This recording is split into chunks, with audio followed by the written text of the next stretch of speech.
안녕하세요. 사연 읽어주는 남녀입니다. 오늘도 와주셔서 감사드리며 그럼 오늘의 사연 바로 소개해드리겠습니다. 안녕하세요. 저는 곧 이른을 바라보고 있는 여성입니다. 다들 추석은 잘 보내셨는지요? 저는 이맘때쯤 항상 생각나는 사람이 한 분 계십니다. 집집마다 사연 없는 곳은 없겠지만 우리 집 같은 사정을 가진 집은 제 주변에 없었어요. 그만큼 우리 집안 사정과 제가 겪은 일은 보통 일이 아니었죠. 저는 한때 시어머니가 둘이었습니다. 당시 마을에서 가장 부유한 지주의 장손으로 자란 시아버지에게는 본처와 소위 씨바지로 들어온 첩이 있었어요. 그 집안의 장손과 형님은 전부 본처의 자식인데 제 남편은 둘째 부인의 자식이었죠. 시아버지는 원래 여자 문제로 큰 시어머니의 속을 많이 썩이셨지만 밖에서 낳아온 자식을 데려온 적은 한 번도 없었다고 해요. 여기저기 남봉꾼처럼 여자를 만나더라도 본처에게 남의 자식을 키우게 하진 않겠다는 신념이 있으셨다고요. 그런데 어느 날 갑자기 갓 태어난 애를 아는 여자를 데리고 들어왔으니 큰 시어머니 속이 오죽했겠습니까? 큰 시어머니는 항상 말씀하셨어요. 유별나게 예쁜 것도 아니고 그렇다고 어린 여자도 아닌 것을 데려와 참 황당했다고요. 아무리 신신당부를 하셔도 언젠가는 큰일을 칠 거라 생각했지만 그 여자는 상식밖의 여자였다고 작은 시어머니를 욕보이곤 했습니다. 어디 그런 모질이도 그런 모질이 같은 걸 데려왔나 싶어서 한참을 들여다봤지. 얼굴이 예쁘기를 하나 그렇다고 새파랗게 어리기를 하나. 저 양반이 노망이 들어서 저런 것을 끼고 잠을 잤나 싶어서 병원을 데려가야지 했다. 하지만 그때는 첩을 들여 사는 집도 꽤 많았기에 큰 시어머니도 속이 끓으면서 결국 받아들였다고 해요. 그래도 장씨 집안 자식을 낳았다는데 어떻게 내칠 수 있었겠느냐고요. 말은 거칠었지만 그런 걸 보면 아주 모진 사람은 아니었던 것 같습니다. 시아버지는 제가 시집을 오기 전에 돌아가셨고 작은 시어머니는 결혼하고 5년인가 뒤에 돌아가셨어요. 시아버지가 돌아가셨는데도 큰 시어머니와 작은 시어머니는 함께 살았다고 합니다. 남편 말로는 큰 시어머니가 작은 시어머니를 내쫓을 만큼 싫어하지는 않으셨다고 해요. 남편이 자랄 때 큰엄마, 작은엄마라고 불렀기에 저도 자연스럽게 큰어머니, 작은어머니라고 부르게 되었어요. 작은 시어머니는 성격이 온화하시지만 한편으로는 유약한 분이셨어요. 큰 시어머니가 가시돋친 모진말로 말씀을 하셔도 작은 시어머니는 그저 묵묵히 듣고만 있었거든요. 남편도 기억 속에 작은 시어머니는 늘 죄인처럼 목소리를 내지 못하는 분이었다고 했습니다. 어렸을 때는 자기를 싫어하는 형과 누나 그리고 큰엄마가 미웠는데 자라면서 그럴 만도 하구나 싶었대요. 서자라는 별명을 가지고 살았으니 한창 사춘기 시기에는 친모인 작은엄마가 원망스럽기도 했고요. 작은 시어머니가 돌아가신 후에는 명절이나 한 번씩 보게 될까 했는데 생각지 못하게 제가 큰 시어머니와 함께 살게 되었습니다. 아마도 제가 겪은 모든 기이한 일들의 시작은 바로 그날이었을 것 같네요. 작은 시어머니가 돌아가신 후 큰 시어머니께서는 아파트에 혼자 사셨어요. 집안 대대로 내려왔던 땅은 시아버지가 생전 자식들에게 증여를 해두셨어요. 그리고 남은 재산이라고는 시어머님 앞으로 된 오래된 34평 아파트였죠. 작은 시어머니 살아계셨을 때 자식들이 두 분이 살기엔 너무 크지 않느냐고 적은 평수로 이사가라고 권했었어요. 그런데도 명절에 자식들이 오면 잘 곳이라도 있어야 한다고 그 큰 집을 죽기 직전까지 고집하셨죠. 언제 가도 먼지 하나 얼룩 하나 없이 깨끗한 집을 보면 두 분이 참 대단하셨다고 생각해요. 저도 가끔 아이들이 살던 집에 남편과 둘만 남아 청소하기 벅차다고 생각하곤 해요. 그럴 때마다 두 분이 어떤 마음으로 집을 그렇게 윤희나게 관리했을까 싶더라고요. 한동안은 명절이나 어버이날, 생신 등 해서 1년에 서너 번 연락했을 거예요. 남편이 큰엄마와 이복 형제들에 대해 원망하고 있으면서 큰 시어머니에 대한 부채감도 같이 가지고 있었거든요. 어쨌든 자신을 부족하지 않게 길러주고 대학까지 보내줬으니 최소한 자식된 도리는 하고 살고 싶다고 하더라고요. 처음 남편의 복잡한 가정사를 들었을 때 저도 저지만 친정에서 반대가 심했어요. 아무리 그래도 처불들인 집안이랑 어떻게 사돈을 맺냐고 길길이 뛰었죠. 상견례는 누가 나오고 혼주석에는 누가 앉느냐고 콩가루도 그런 콩가루 집안도 없다면서요. 저도 그런 집은 건너 듣기만 해봤지 주변엔 없어서 고민이 많았어요. 제가 고민한다는 것을 알았는지 그때 남편이 그러더라고요. 서자라고 불리면서 당할 만한 모진 소리와 차별은 다 받고 자라서 괜찮아. 너가 결혼해주지 않는다고 해도 어쩔 수 없다고 생각해. 너 원망할 생각 없어. 남편의 체념은 오랜 시간에 걸쳐 몸에 배어 있었고 그 표정과 몸짓을 보며 저는 동정심이 들었던 것 같습니다. 결혼은 동정심으로 하면 안 된다지만 이미 콩깍지가 씌어 있었는데 그런 말들이 귀에 들어오나요? 한평생 자기가 원하지도 않는 출생의 문제로 차별과 멸시를 받은 사람을 품어주고 싶다는 욕심이 들었던 거죠. 결혼을 하겠다고 마음먹고 내심 두 시어머니를 어떻게 대해야 하나 그런 고민을 할 때 남편이 그랬어요. 큰 시어머니, 작은 시어머니 둘 중 어머니 역할에 더 충실했던 사람이 누구냐고 묻는다면 큰 시어머니가 맞다고요. 평생 자신을 사랑한다는 생각도 해본 적도 없고 오히려 자기 싫어한다는 것을 드러내는 사람이었는데도요. 그렇다고 친모였던 작은 시어머니가 따스한 사랑을 줬던 것도 아니라 역할로 보자면 큰 시어머니가 엄마라고 했습니다. 그래서 상견례도 혼주석에도 큰 시어머니가 앉으셨어요. 시아버지가 살아계신 것도 아니라 어쩌면 작은 시어머니가 앉으실 수도 있겠구나 했었거든요. 근데 당연하다는 듯이 논의할 거리도 아니라는 듯이 그렇게 나서셨죠. 그걸로 작은 시어머니도 불만이 없어 보였고 당연하다는 듯 여기시는 것 같았어요. 그래서 자연스레 저도 큰 시어머니가 제 시어머니라는 생각을 한 것도 같습니다. 작은 시어머니는 말수가 정말 없으셨어요. 그 연세가 되도록 큰 시어머니께 대놓고 면박을 들어도 눈치를 보시거나 슬쩍 웃기만 하셨죠. 아이고, 이건 바로바로 냉장고에 넣어놓으라고 그렇게 일렀는데 이걸 하나 제대로 못해서 다 쉬어 터지게 만들어? 아주 그냥 속이 터져서 못 살아. 하여튼 쓸모란 것은 그저 남자 받는 것밖에 없어. 아들 며느리가 있는 자리에서 그런 말씀을 서슴지 않고 하시는 걸 보고 처음엔 저도 정말 놀라고 무서웠어요. 정작 작은 시어머니는 제 눈치를 살피며 웃는데 제가 다 모멸감이 들고 얼굴이 화끈거렸죠. 하지만 남편은 익숙해진 듯 그 와중에도 텔레비전이나 보고 있더라고요.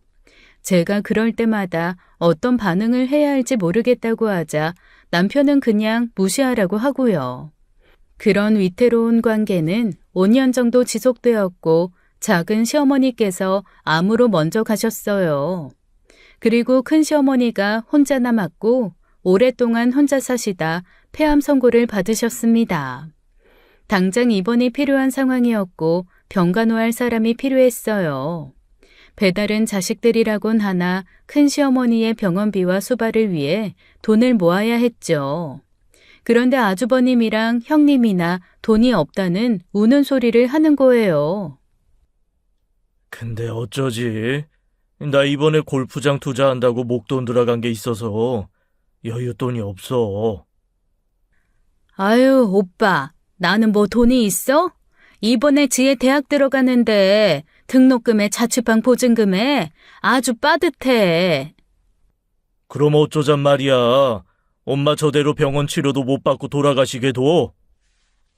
아니, 병원비야. 보험금도 있고. 뭐 어떻게든 되겠지. 근데 간병비까지는. 그렇다고 저희라고 넉넉한 것도 아니었는데 상황이 참 난처했어요. 작은 시어머니가 병으로 돌아가실 때 이복 형제들에게는 당연히 도움을 받지 못했습니다.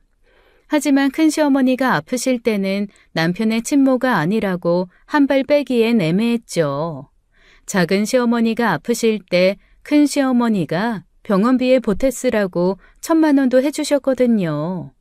남편은 자신이 큰 시어머니에게 보살핌을 받긴 했지만 특별한 사랑을 받은 건 아니라며 그 1,000만 원만 다시 주고 빠지라고 했어요. 근데 자꾸 마음이 걸리더라고요. 저 역시 큰 시어머니로부터 따뜻한 말 한마디, 눈길 한번 받아본 적이 없었어요.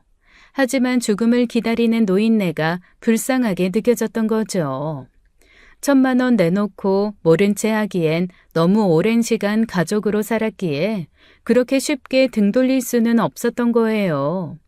남편은 쓸데없는 동정심 때문에 또 사서 고생한다고 자기랑 결혼해서 못 볼 꼴 보고 산 것만으로는 부족했냐고 했죠. 다들 사서 고생하지 말라고 야단이었지만 어쩔 수 없었습니다. 병원비는 십시일반 모아 책임져 주시라 그렇게 이르고 제가 병원에 붙어 간병했죠. 애들이 제 손을 탈 시기가 아니라서 가능한 일이기도 했고요. 그래서 저희 지역 대학병원에서 큰 시어머니를 입원시키고 집을 오가며 3년 동안 간호했어요. 그 사이 퇴원과 입원을 반복했는데 퇴원할 때마다 당신 집으로 가시겠다고 고집을 부렸습니다. 그래서 남편을 두고 그 집에서 큰 시어머니와 단둘이 살기도 했고요. 한사코 됐다고 다 죽어가는 노인네 취급 말고 집으로 가라고 떠밀었지만 저는 그저 웃기만 했어요. 그럴 때면 큰 시어머니가 저를 빤히 쳐다보시다가 그냥 방으로 들어가 버리셨죠. 큰 시어머니께서는 암이라는 무서운 병이 덤벼도 절대 지지 않고 꿋꿋이 버티실 것 같더니 여러 차례 항암과 재발을 이기지 못하셨어요. 결국 암 선고를 받은 이후 5년 만에 돌아가시고 말았죠. 내 할 일은 다 끝났다 싶으면서도 허전하고 헛헛한 게 기분이 이상하더라고요. 작은 시어머니가 돌아가셨을 때와는 또 마음이 많이 달랐어요. 그리고 큰 시어머니께서 남기신 유산을 정리하기 위해 마지막으로 형제간이 모인 날이었어요. 아주버님과 형님 사이에서 오가는 분위기나 눈빛이 좀 이상하다 싶었는데 아니나 다를까 작정을 하신 것 같더라고요. 내가 자네 우리 엄마 모신 곡 모르는 건 아니야. 그 깐깐한 노인네 옆에서 수발대는 게 얼마나 힘들었겠어. 근데 그건 그거고 그렇다고 설마 이 아파트 탐내고 있는 건 아니지? 네? 아니에요, 형님. 아니, 혹시나 그 사이 맘 약해진 우리 엄마 꼬드겨서 뭐 공증받은 유언장이라도 있나 싶은 거지. 형님, 저 어머님 모실 때 유산이나 이 집에 대한 욕심 보인 적 한 번도 없어요. 안 그래도 병으로 고생하실 텐데 남의 손에서 제대로 된 간병도 못 받고 가실까 그 걱정에 한 거예요. 그렇게 말씀하시니 서운하네요. 아니면 됐어. 난 재수 씨가 친자식도 안 한다는 병간호 하겠다고 나서길래 뭐 다른 뜻이 있나 했지. 제가 바란 거라면 이 집이 아니라 아주버님 말대로 친자식도 안 한 일 나서줘서 고맙다 그 한마디였어요. 한 번도 그런 욕심 보인 적도 없는데 왜 저를 그런 속물 취급하세요? 속물이 아니라 사람이면 그럴 수 있다는 거지. 그리고 옳게도 좀 솔직해지자. 고맙다는 말이 밥 먹여주는 것도 아닌데 그 말 듣자고 5년간 그 노인의 병수발을 했다고? 참나. 차라리 몇 푼 좀 떼주세요 그래. 아이 듣자 아니 진짜. 내가 언제 큰엄마한테 돈 달라고 한 적 있어? 아버지 살아계실 때 받은 돈 모으고 일해서 모아서 결혼도 알아서 했어. 그동안 형이랑 누나가 야금야금 돈 가져갈 때 내가 나는 왜 안 주냐 그런 소리 한 적이 있냐고. 내색을 한 적은 없어도 속이야 모르지. 그리고 양심이 있으면 진철이 너는 우리 엄마한테 돈 달란 소리 하면 안 되는 거 아니냐? 양심? 다른 사람은 몰라도 형이랑 누나는 양심 운운하면 안 되지. 자기 친엄마를 그렇게 못마땅하게 여기던 이복 동생한테 맡겨놓고 어떻게 양심을 운운해? 진짜 버러지 같은 것들이 따로 없네. 뭐 버러지? 이 새끼가 말 그따위로 할래? 일어나 가자. 아파트? 알아서들 나눠 가져. 이거 없어도 난 잘 사니까. 큰엄마도 안 계시겠다. 앞으로 볼 일도 없을 것 같으니 각자 알아서 잘 삽시다. 행여 멀리서 소식이 들리더라도 만나지 말자고. 큰엄마 영정 앞에 두고 부끄러운 줄 알아. 그렇게 소동이 있고 난 후 아주버님과 형님과는 만나지도 소식을 주고받지도 않고 살고 있어요. 아파트 그거 얼마나 한다고 그걸 탐내고 할 일이겠습니까? 게다가 그 집안에서의 남편 처지와 아주버님과 형님 성격을 아는데 우리 몫이 있을 거라 생각지도 않았고요. 남편도 집안에서 자식으로서 받은 재산은 시아버지가 살아계실 때 넘겨준 일부 땅으로 만족한다고 했고요. 한평생 일해본 적 없는 작은 시어머니로부터 받은 재산은 하나도 없었습니다. 그래도 성실한 사람이라 자기 일만으로도 집도 사고 두 아이 잘 키워 대학도 보내고 결혼도 시켰어요. 이제 병수발도 끝내고 불편한 남편의 이복 형제들과 부딪힐 일 없이 잘 살면 되겠구나 했죠. 아이들도 잘 자라서 제 몫을 하고 살고 우리 부부도 나름대로 노년기를 넘치지도 않게 부족하지도 않게 살았어요. 남편은 정년을 한 뒤 같은 계열의 일로 단기 계약직을 찾아다니면서 소소한 용돈벌이도 하고요. 퇴직연금과 보험도 잘 드러나서 우리 두 부부 노년은 그리 걱정 없었습니다. 혹시 큰돈이 필요하거든 집을 팔아 적은 곳으로 옮기고 쓰자 그런 생각으로 살고 있고요. 걱정이라면 아들 부부에게 오랫동안 아이가 생기지 않는다는 것이었어요. 아들이 결혼을 늦게 한 편이긴 해도 며느리가 나이가 많진 않으니 처음엔 걱정을 안 했거든요. 그런데 결혼한 지 3년이 다 되어가도록 두 사람의 노력에도 아이가 생기지 않는다니 걱정을 안 할 수가 없더라고요. 애초에 애를 바라지 않는 애들이라면 더 나았을 겁니다. 저야 아쉽지만 그래 요즘 애들은 애 안 키우고도 산다더라 하며 그저 둘만 잘 살라고 했겠죠. 그런데 며느리가 애를 무척 갖고 싶어 했어요. 무슨 문제가 있나 싶어 병원을 찾았는데 둘 다 특별한 이상도 없다고 하고요. 시험관 시술을 고려한다는데 병원에서는 아직 그럴 단계는 아니니 조금만 더 노력해보자고 했다고요. 딸은 아들보다 결혼이 늦었는데도 벌써 애를 낳아 명절이면 괜히 며느리 눈치를 보게 되더라고요. 그래서 며느리랑 딸이 마주치지 않게 오기가 바쁘게 며느리를 친정으로 보내기 바빴습니다. 그러다 보니 며느리도 제 마음을 눈치챘는지 마음 쓰지 마시라 그러더라고요. 어머니, 저는 괜찮아요. 때가 되면 아이가 찾아오겠죠. 그러니 너무 마음 쓰지 마세요. 아이고, 아니다. 지켜보는 내 마음도 이런데 당사자인 네가 오죽하겠니. 너야말로 신경 쓰지 마라. 아무리 괜찮다지만 주영이 애 보면 너도 더 애 같아지 않겠어?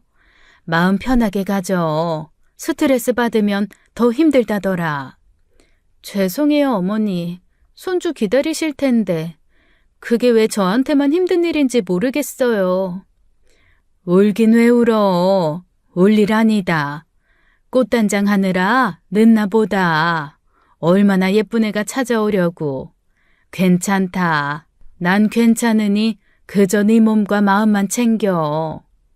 며느리가 그렇게 한바탕 눈물을 보이고 난 이후 마음이 얼마나 무겁던지요. 애가 들어서는데 좋다는 것은 다 사다 먹이고 싶은데 되게 그런 것들이 먹기 고역스럽잖아요. 그러다 보니 제가 애들을 위해 해줄 수 있는 것이라곤 그저 아이들만큼 간절히 바라는 것뿐이더라고요. 그래서 아는 사람을 통해 가까운 절을 찾아 주말마다 치성을 드렸습니다. 집에서도 매일같이 108배를 하며 제발 귀한 아이 하나만 아이들을 위해 보내주십사 그렇게 간절히 바랐죠. 아이만 보내주시면 제가 뭐든지 다 하겠다고 더 베풀고 살겠다고 매일같이 치성을 드렸어요. 그런데 어느 날부터 이상한 꿈을 꾸기 시작한 거예요. 제가 혼자 산을 오르는데 그 산이 시부모님이 모두 묻힌 문중묘가 있는 곳이었거든요. 큰시어머니 살아계실 때야 시아버님을 비롯해 윗대 조상의 벌초로 몇 번 가본 적이 있어요. 작은 시어머님은 화장을 해드려 납골당에 모셨고 큰 시어머님은 그곳에 계시죠. 남편 이복 형제들과 그 사단이 난 이후 제사는 가지 않고 가끔 명절 전후로 성묘만 갔다 오거든요. 그런데 그 길이 꿈속에서 보이더라고요. 제가 혼자 그 산길을 걷는데 늘 돌아가신 큰 시어머니가 길을 가로막더군요.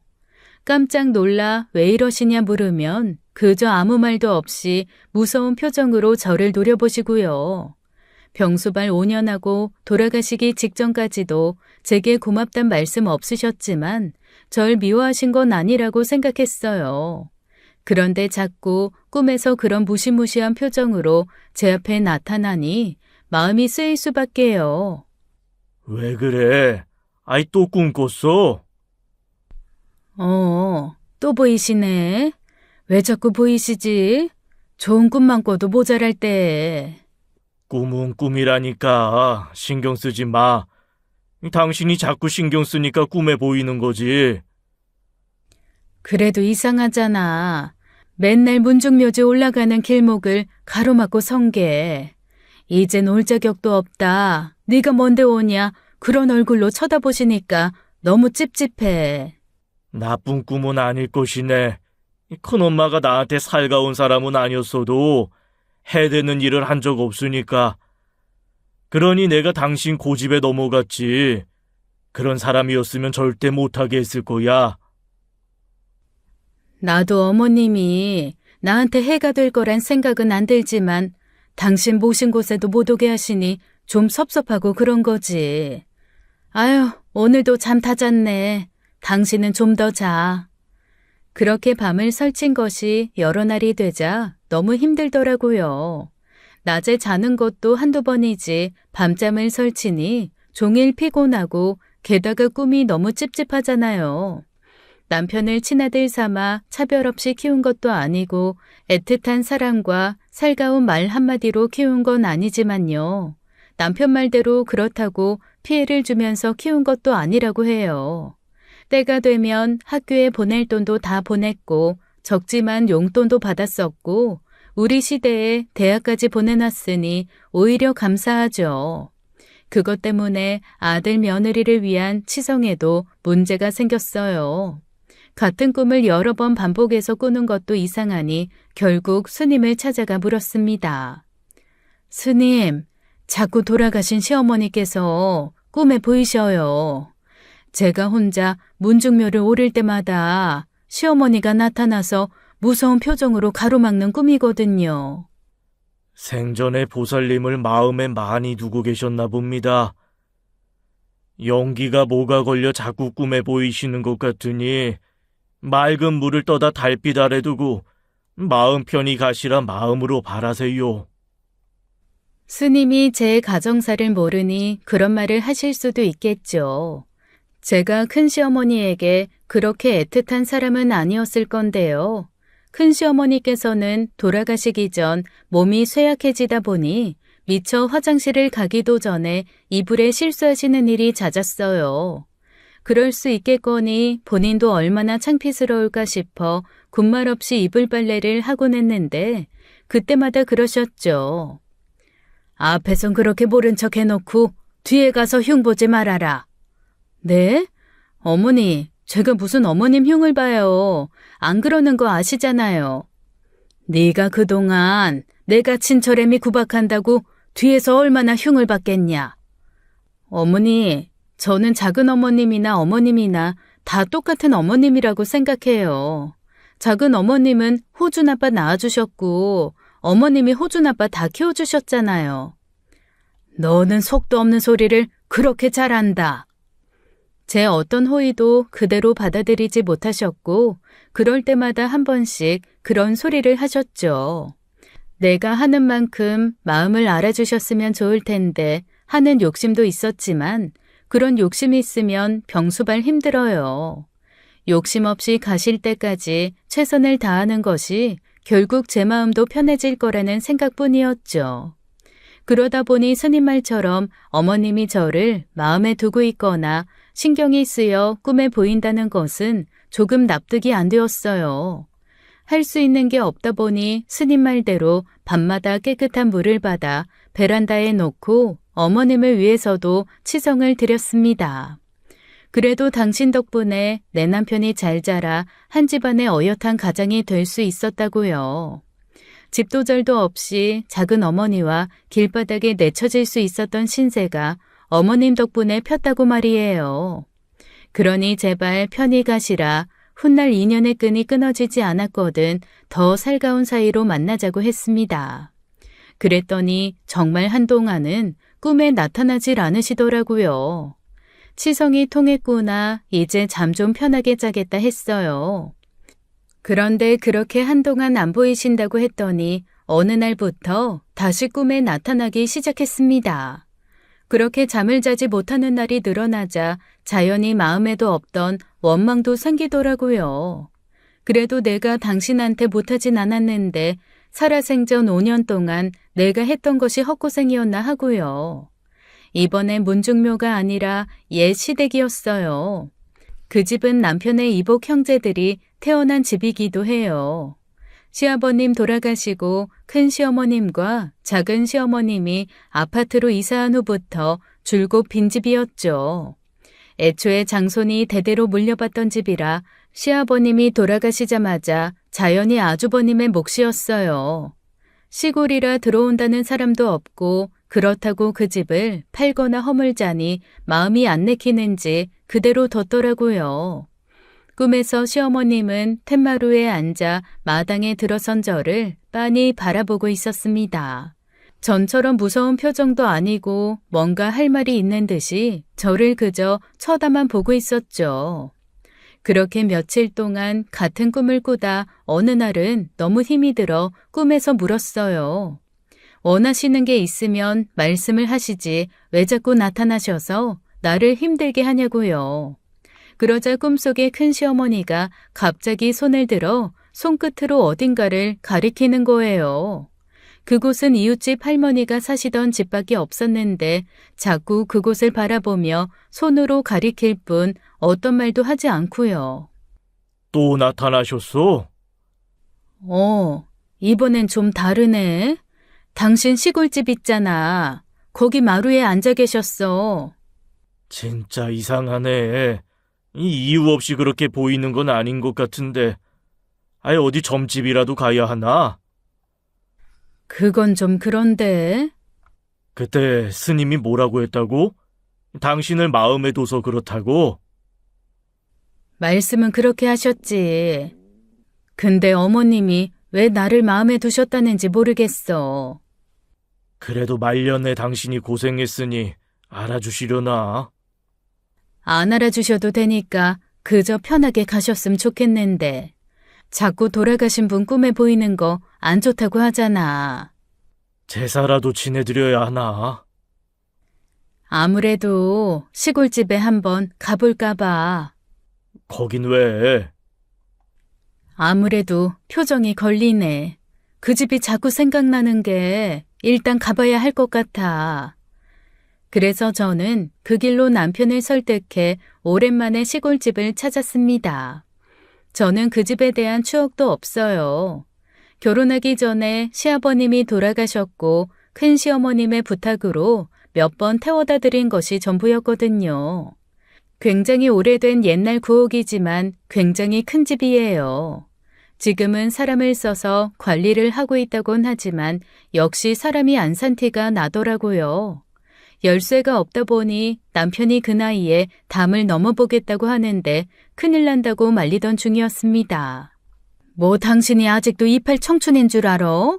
다 늙은 할아버지가 그러다 어디 하나 부러져야 정신을 차려. 아유, 내가 소시적에 담을 한두 번 넘어본 게 아닌데 가만히 있어봐. 아이고 하지 말래도. 진철이? 진철이 아니냐? 아유, 서순댁 할머니, 오랜만입니다. 아이고 진철이 니도 다 늙어부렸네. 시상해. 세월이 그만큼 흘렀으니까요. 나한테 열쇠가 있다. 민철이가 혹시나 집에 뭔 일 생길까봐 부탁하라고 나한테 뒀어. 그러면서 옆집 할머니께서 집에서 시골집 열쇠를 가져다 대문을 열어주셨어요.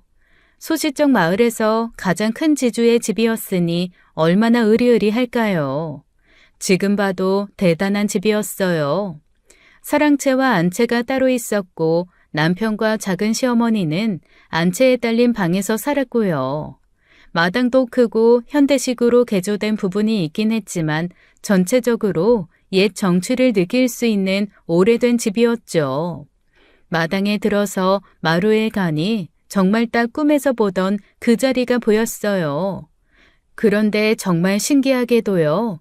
그 뽀얗게 먼지가 내려앉은 툇마루에 큰 시어머님이 앉았던 자리만 누가 앉은 듯이 먼지가 적은 거예요. 그걸 보니 가슴이 더 먹먹하고 두근거리는 게 기분이 이상하더라고요. 할머님, 최근에 혹시 누가 왔다 갔어요? 누가 오긴, 민철이 그것도 안 보인 지가 몇 달은 됐는디. 그나저나 참 잘 왔네. 안 그래도 누가 오나 하고 기다리고 있었어. 네? 며칠 전부터 멜값이 민철이 엄마가 꿈에 보여가지고야. 어머님께서요? 꿈에 보이면 뭔 말이라도 하면 좋겠는디 뭔 말도 없고 사람 답답하게 나를 그냥 빤히 쳐다보기만요. 아, 말씀은 없으시고요? 말은 없지. 그래서 내가 찬찬히 생각을 했지. 왜 민철이 엄마가 내 꿈에 나타날까? 내가 갈 때가 됐나 아주 별의별 생각이 다 들었는디 딱 생각나는 게 있는 거요. 생각나시는 거요? 이거 내가 이것을 민철이 엄마한테 빌렸었어. 옆집 할머니가 건네주신 것은 오래된 쌈지 주머니였어요. 그리고 그것은 큰 시어머님이 돌아가시기 전 건강하셨을 때 큰 시어머니께서 옆집 할머니께 빌려주신 거였죠. 큰 주머니 안에는 빛바래고 아주 오래된 부적이 하나 들어있었고요. 이게 뭐냐 물으니 옆집 할머니께서 며느리가 아들을 낳지 못해 근심이 많았는데 그때 큰 시어머니께서 귀한 거라고 빌려주셨다고 해요. 그런데 신기하게도 그 부적을 며느리에게 준 뒤 몇 달 뒤 진짜 임신이 되었고 아들을 낳았다고 하더라고요. 큰 덕을 보고도 만나기가 어려워 돌려주는 것도 있고 밥이라도 한 끼 해주고 싶었는데 못해 마음이 걸렸다고요. 이것을 딱 떠올리고 나니께 이걸 어쩌면 좋을까 민철이한테 연락이라도 해봐야 하나 그러고 있는디 오늘 딱 진철이 네가 온 거지. 네가 온 걸 보면 영 네가 가져가야 할랑갑소. 아, 남편도 놀란 얼굴로 저를 보았습니다. 아마 같은 생각을 했을 거예요. 아들 며느리가 임신으로 어려움을 겪고 있을 때 갑자기 떡하니 아들 낳는 부적이라고 시어머니 물건이 들어오다니요. 게다가 더 놀라운 건 제 꿈에서 큰 시어머니께서 손가락으로 가리켰던 그 방향에 이 할머니의 집이 있었죠. 집에 돌아오는 차 안에서 저와 남편은 아무 말도 할 수가 없었습니다. 기분이 말로 표현하기 되게 어렵더라고요. 남편이 큰 시어머니 이야기를 할 때마다 늘 입에 달고 살았던 말이 사랑을 주신 건 아니다거든요. 그런데 그때는 차마 그런 말을 할 수가 없었던 거예요. 그동안 제 꿈에 나타나신 것이 제가 가진 걱정을 나눠서 도움을 주시려 했다는 사실이 믿기지 않았어요. 성정이 모질고 나쁜 분은 아니라고 생각했지만 돌아가신 뒤에 꿈에서까지 나와 저희를 보살필 거란 생각은 없었거든요. 남편도 마음이 좀 복잡한지 집에 오자마자 소주를 찾더라고요. 안주하라고 생선 하나를 구워 내놓고 남편 술잔을 채워주는데 남편은 술만 마시며 쌈지 주머니를 오래 바라봤어요. 나 이거 본 적 있다. 정말? 엄청 어렸을 때 큰엄마가 작은엄마한테 이걸 내보여주면서 한 소리 했었거든. 아버지가 자꾸 밖으로만 놔두니까 아들이나 하나 더 있었으면 해서 이걸 아버지 옷에다 꿰어놨는데 당신이 아니라 밖에서 다른 여자한테서 아들을 만들어 올 줄 몰랐다고 말이야. 어머, 세상에. 참, 이게 다 나한테 오네. 씁쓸한 웃음을 내뱉던 남편은 감정이 복받쳐 올랐는지 눈시울을 붉히더군요. 늘 사랑은 준 적 없다고 말하면서도 남편도 떠오른 겁니다. 자신의 삶에서 불쑥불쑥 큰시어머니의 사랑이라고 할 수 있는 부분들이요. 시아버님이 바람이 나 태어난 자식이니 예뻐할 수 없을 텐데도 부족한 것 없이 키워주셨으니 말이에요. 장씨 집안 자식이라고 어디 가서 못난 꼴 보이면 안 된다고 작은 엄마한테 항상 내 옷 다리게 했어. 조금이라도 구겨져서 다니면 집안 먹칠하는 거라고 호되게 야단을 치시면서. 그래서 한때 내가 애들 사이에 서자 도련님이라는 별명도 있었고 서자 주제에 멀끔하게 다닌다고. 그래도 당신한테 신경을 많이 써주셨네. 큰엄마도 나한테 할 만큼 했고 나도 당신 덕분에 큰엄마한테 받은 만큼 했다. 큰 소리 칠 수 있는 거지. 근데 돌아가셔서 이러는 건 좀 반칙이네. 내가 뭘 더 해드릴 수 있는 것도 없는데. 남편은 그 부적이 진짜든 아니든 큰 시어머니가 꿈에 나타나 뭔가 도움을 주려고 했다는 데에 큰 감동을 받은 것 같았어요. 그건 저도 마찬가지였죠. 그러면서 남편은 이미 돌아가신 양반이라 갚을 길이 없다며 무척 아쉬워했고요. 아가, 이거 꼭 가지고 다녀라. 이게 뭐예요, 어머니? 돌아가신 시할머니, 귀한 물건이다. 지니고 있으면 아들 낳게 해준다는 용한 부적이니 지니고 다녀. 믿져야 본전 아니냐. 아들이든 딸이든 상관없으니 귀한 자식 점지해 주시라 그렇게 기도하면서 가지고 다녀. 시할머님이요? 세상에, 엄청 오래된 물건 같아요. 네 시아버지도 그렇고 그걸로 아이 가진 사람이 꽤 있나 보더라. 잃어버리지 말고 잘 가지고 다녀. 감사해요, 어머니. 며느리도 얼마나 힘들었는지 그게 뭐라고 눈물까지 보이며 감사해 하는지 저도 남편도 마음이 좀 무거웠어요. 효험이 없는데 괜히 부질없는 희망만 얹어주는 건 아닌가 그런 걱정도 했지만요. 큰 시어머님의 좋은 뜻이니 부정적인 생각일랑 하지 말고 긍정적으로 될 거라는 희망을 주자고 했죠. 남편은 그게 내내 빚이라는 생각에 마음에 걸렸던 것 같아요. 그도 그럴 것이 형제간에 큰 문제가 생긴 이후 제사도 참석하고 있지 않으니까요. 그래서 이번 추석부터 시부모님 차례와 제사는 참석해야겠다고 생각하고 오랜만에 아주버님께 연락을 드렸죠. 나야 진철이. 누구?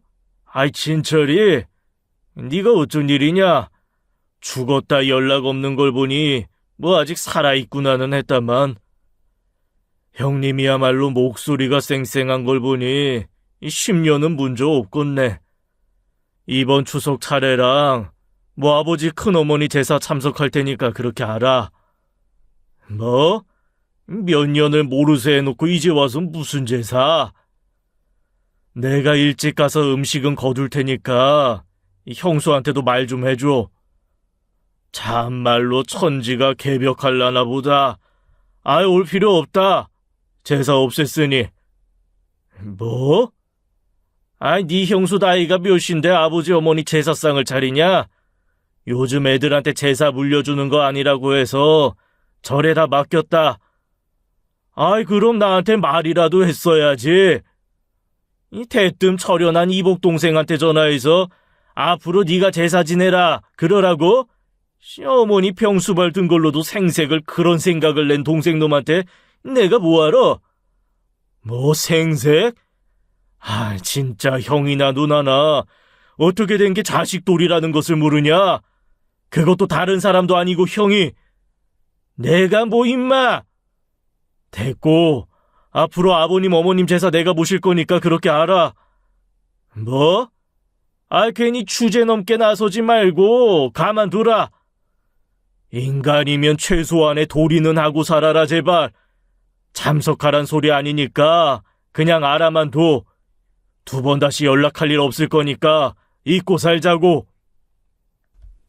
그날 남편은 거칠게 전화를 끊고 화를 사기러 밖에 나갔다가 한참 뒤에 들어왔어요. 어떻게 된 게 친자식들이라고 하는 게 하나같이 저 모양이라고 불평이 많았죠.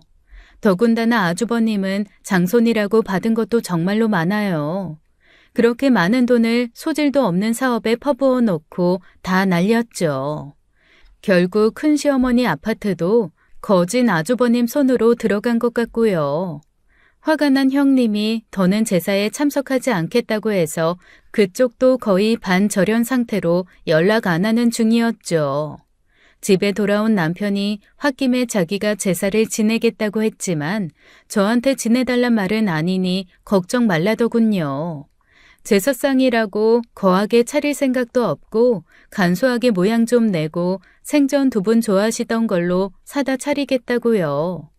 남편이 아무리 말은 그렇게 했다지만 어떻게 모른 채 하나요.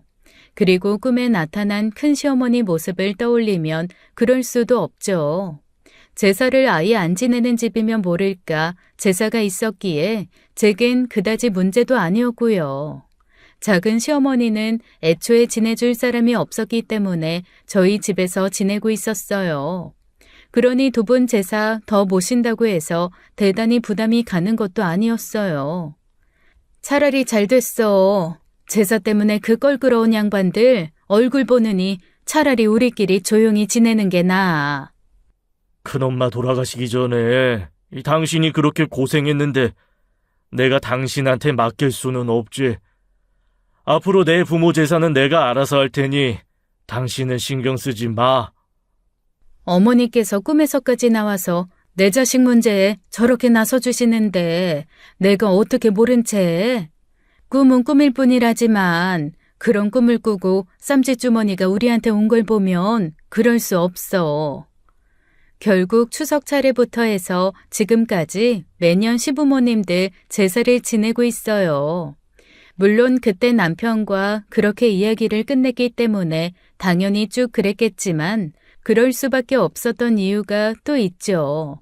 쌈짓주머니 일이 기묘하고 이상하긴 했지만 그게 전부가 아니었거든요. 그렇게 얼마간은 조용히 지나가는 듯 했어요.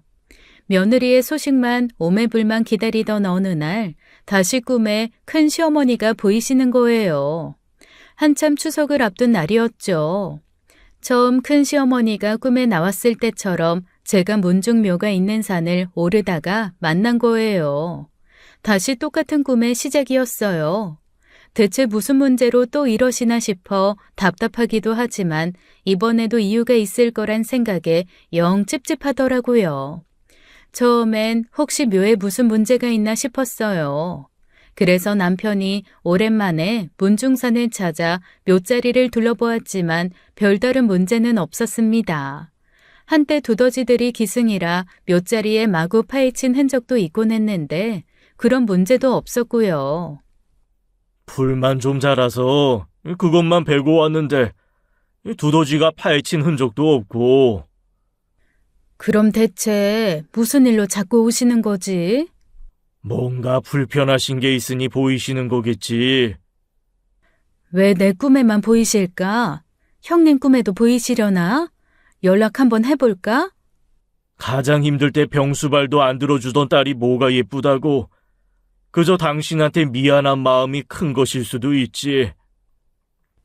생전에 한 번도 그런 모습 보이지 않으시더니 뭐라도 말씀을 하시면 좋겠는데 그게 아니니 너무 답답하고 그래. 정말 점집이라도 찾아가야 하나 그런 고민으로 며칠을 보내다 어느덧 추석이 코앞이었어요. 원래는 굳이 아이들까지 부르진 않고 추석 전에 저랑 남편만 문중산을 찾곤 했어요.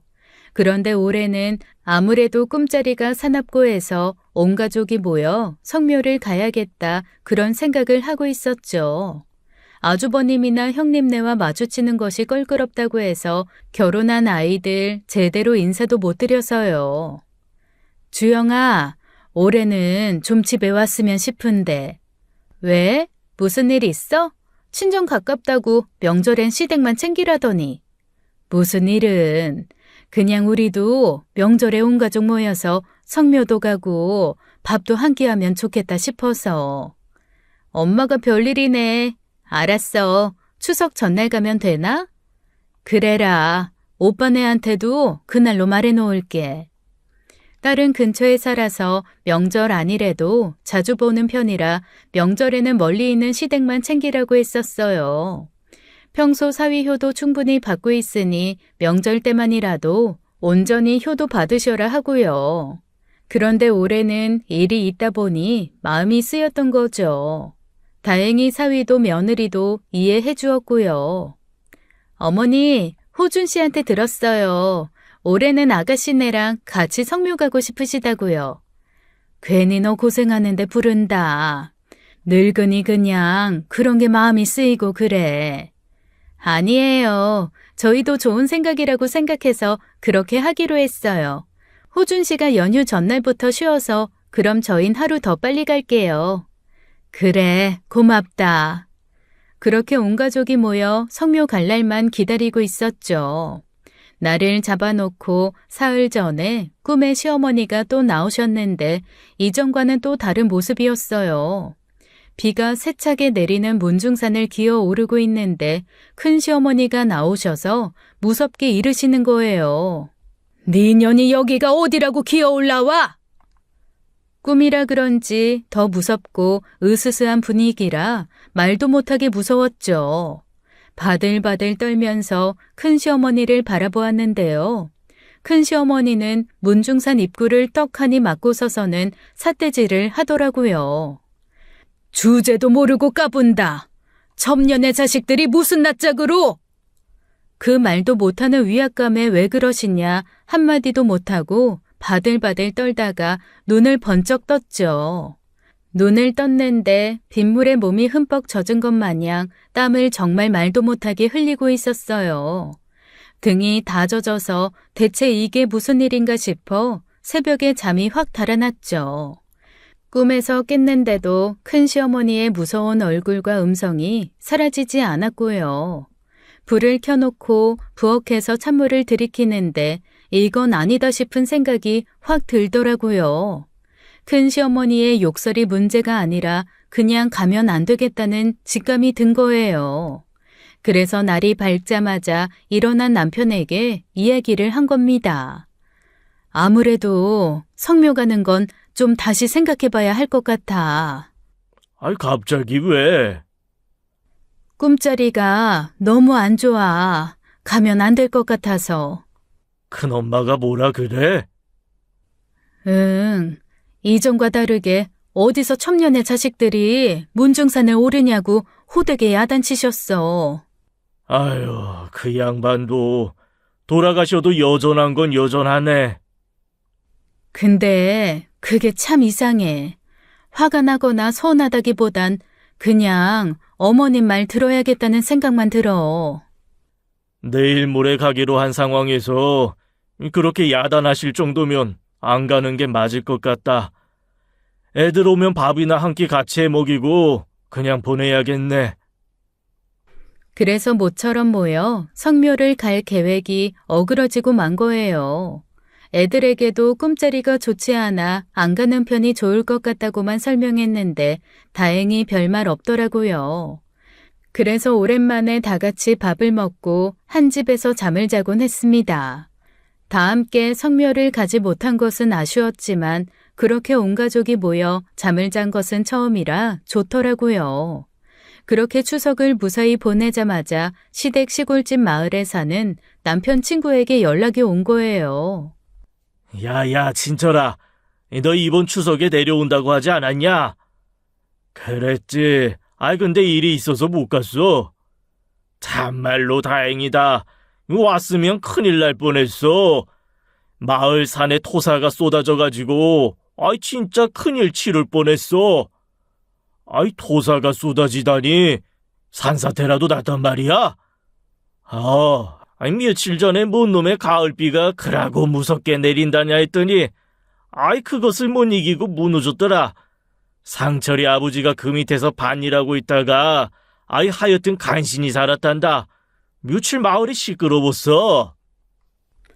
알고 보니 연휴 직전 내린 큰 비로 인해 약해진 집안이 쏟아져 내린 거예요. 소식을 듣고 뒤늦게 남편과 함께 시골을 찾았는데 흙더미가 완전히 산길을 가로막아 길이 온데간데 없더라고요. 그런데 놀랍게도 토사가 쏟아진 시점이 저희 가족이 성묘를 가려고 했던 날과 겹친다는 것이었습니다. 그 생각에 이르자 온몸에 소름이 돋는데 그 순간 눈에 토사에 휩쓸려 굴러다니던 단감 몇 개가 보이는 거예요. 그 순간 눈물이 왈칵 고이는데 보자마자 큰 시어머니가 떠올랐습니다. 생전 큰 시어머니가 단감을 그리 좋아하셨어요. 시아버님께서 살아계실 때만 해도 시댁에서 단감을 재배해 팔기도 해서 철마다 단감이 쌓여있기도 했고요. 한창 병세가 깊을 때에도 뭐가 드시고 싶냐고 하면 꼭 단감을 말씀하시곤 했죠. 그저 토사에 부러진 감나무에서 떨어져 나온 그 감 몇 알에 저는 다리에 힘이 풀려 서 있기가 어렵더군요. 큰 시어머님의 그 무섭게 이르던 표정과 목소리가 생각나는데 그게 다 우리 가족을 살리려 그랬구나 했습니다. 그렇게 지치지도 않고 끈질기게 내 꿈에 나와 하시려던 말이 그거였구나. 오지 말아라. 다친다. 큰일 난다. 첩년의 자식이라는 말까지 하며 모질게 군 이유가 나와 내 가족들을 살리기 위함이었구나. 큰 시어머니께 의무감도 없던 효를 다한 것이 보상을 바라고 한 일도 아니었는데 이게 그렇게 돌아오나 했습니다. 말로 다 못하게 감사하고 또 감사했죠. 저희야 살 만큼 살았다지만 그 토사에 밀려 내 자식과 손주들이 어떻게 됐을 생각을 하니 끔찍했어요. 한창 추석 연휴라 성묘를 하기 위해 찾은 사람이 있었더라면 정말 큰일이 날 뻔했죠. 불행인지 다행인지 아주버님과 형님네는 올 추석에 성묘를 오지 않았고 사람을 시켜 전주에 벌초만 했다더라고요. 다시 꿈에 나타나면 감사하다 그 한마디라도 하고 싶은데 그 뒤로는 보이지도 않아요. 그냥 넘어가면 안 되겠다 싶어 어느 정도 정리가 된 후 아이들에게 다시 연락을 했어요. 사실 그런 일이 있었다고 하니 아들, 딸 내외 모두 너무 놀라며 그러면 찾아뵈야 한다고 하면서 주말에 내려왔죠. 어머니, 얼마나 놀라셨어요. 그래도 니들한테 문제가 없으니 얼마나 다행이냐. 그거면 됐다. 할머님께서 어머님을 무척 아끼셨나 봐요.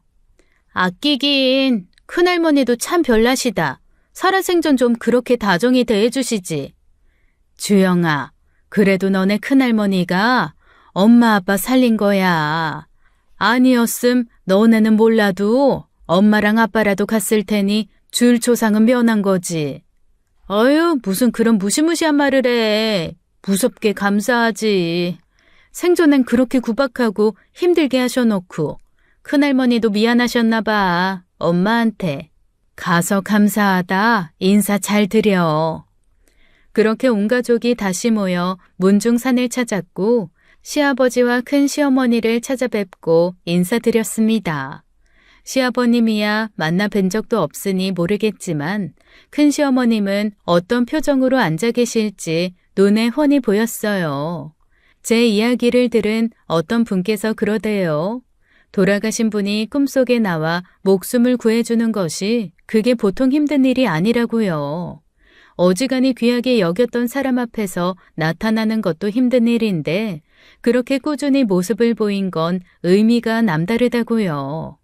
아무래도 표현이 거칠고 마음을 솔직하게 드러내시기가 어려운 분이셨던 것뿐이었던 모양이에요.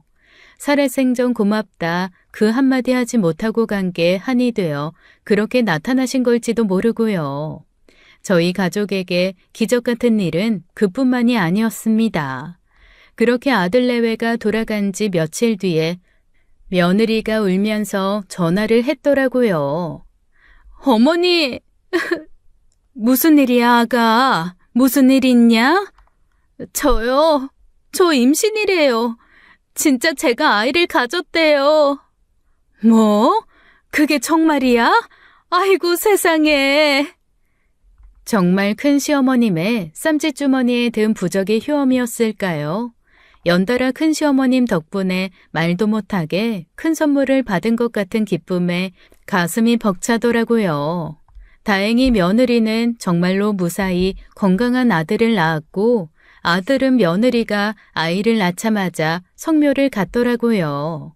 이게 다 큰할머니 덕분이라면서요. 생전에 별로 예뻐해 주시지 않는 것 같아 서운했는데 이렇게 큰 선물을 주시려 그랬냐고 눈물을 훔치면서요. 어머님, 이게 정말 이 부적 때문일까요? 모르긴 몰라도 효험은 있나 보다. 이걸 가지고 있는 사람이 죄다 애를 가졌으니 말이다. 어머, 어떡해요. 그럼 저 이거 가지고 있다가 하나 더 낳을까요? 아이고, 아서라 아서. 그렇게 고생을 해놓고 또 낳고 싶어? 욕심내지 말고 선우 하나만 놓고 키워. 그럼 이건 어떻게 할까요? 그게 우리 집 가보다. 뒀다가 나중에 며느리 보고든 물려주던지 해라. 그럼 저 손주 걱정은 없네요. 그러네. 너는 내가 했던 걱정은 안 해도 되니 얼마나 좋겠냐. 그 뒤로 아이들은 무슨 일이 있어도 큰 시어머니 제사는 꼬박꼬박 참석해요. 아들이 시간이 없어 못 오면 며느리라도 꼭 손주를 데리고 오고요. 한 번은 아들이 자기 손주까지는 모르겠지만 아들인 선우까지는 시부모님 제사를 지내게 하겠다 그러더라고요. 어쩌다 보니 본처 자식도 아닌 저희 남편이 집안 가보와 제사를 죄다 가지게 된 거죠. 남편은 평생 서자라는 이유로 서름을 받고 살았는데 어쩐지 지금은 그 서름이 다 없어진 것 같다고 해요. 아마도 아주버님이나 형님이 가질 수 있었던 자격을 남편이 가질 수 있게 돼서 그런 것 같아요. 지금도 여전히 매년 추석 이맘때쯤이면 항상 큰시어머님이 생각이 납니다. 그 산사태 사건과 손주의 출생의 비밀 이야기는 추석 때가 되면 어김없이 질리지도 않고 찾아오는 단골 손님이고요. 감사 인사를 드릴 기회가 있으면 좋을 텐데 무심하게도 그 뒤로는 한 번도 꿈에 보이질 않더라고요. 그래서 가끔 사진 보면서 내 가족 목숨 귀하게 여겨 지켜주셔서 감사하다 인사합니다. 한겨울에 돌아가신 큰시어머님 제사상에는 비싸더라도 단감은 빠지지 않고 올리고 있어요. 올해는 남편이 두 분 묘자리 근처에 감나무를 좀 심어둘까 하더라고요. 머자나 만나게 되면 두 손 꼭 잡아드리고 반드시 감사 인사를 전해야겠다 그렇게 생각하고 살고 있습니다. 언제가 됐든 그럴 기회는 오겠죠.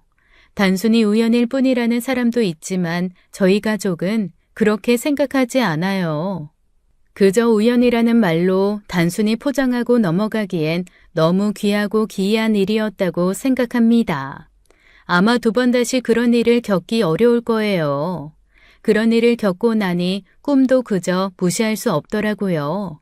그래서 행여 꿈속에 돌아가신 분이 나오거든 절대 무시하지 말고 말과 표정에 주의를 기울이라 말합니다. 중요한 마음을 전달하고 싶은 것일 수도 있으니까요. 지금까지 사연 읽어주는 남녀였습니다. 끝까지 시청해주신 여러분 감사드리며 저희는 다음 사연으로 돌아올게요. 감사합니다.